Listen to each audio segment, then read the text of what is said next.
chapter from REMORANDOM Everything Interesting Volume 1 by REMO Giuffré. It's called Landlord's Game. Sometimes a true origin story is more interesting than the popular myth. And so it is with Monopoly, the world's most popular board game. It turns out that Monopoly's origins begin not with Great Depression-era battler Charles Darrow in 1934, but decades before with a bold, progressive and inventive woman named Elizabeth Lizzie McGee, whose involvement in the development of the game was until relatively recently largely lost to history, and in some cases deliberately written out of it.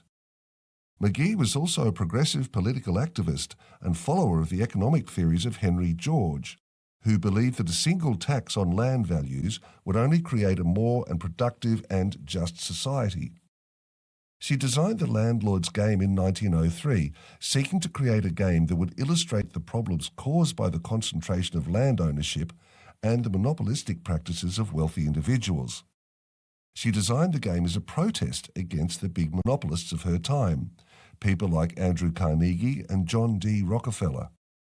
The game showcased the consequences of monopolies by depicting how one player, through strategic acquisitions and rent collection, could eventually bankrupt the other players, leaving them with no assets. McGee believed that this would lead to discussions about the unfairness of concentrated wealth and the need for economic reforms. McGee took out a patent for the Landlord's game in 1904.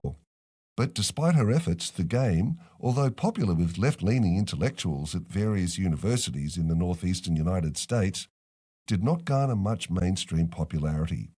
Then, in 1932, Darrow adapted the game, took it to Parker Brothers and renamed it Monopoly, this time with a focus on the monopolistic elements, including the actual goal of bankrupting opponents. Darrow's version of the game became a huge success and eventually led to the creation of the iconic Monopoly board game that is widely known today. Darrow is usually credited as the inventor of Monopoly, and one can understand why. The Darrow myth is a nice, clean, well-structured example of the Eureka School of American industrial legend, the New Yorker's Calvin Trillin wrote in 1978. However, in this instance, the truth feels more worthy of promotion, so please spread the word. This chapter features in REMORANDOM Everything Interesting Volume 1 by REMO Giuffré.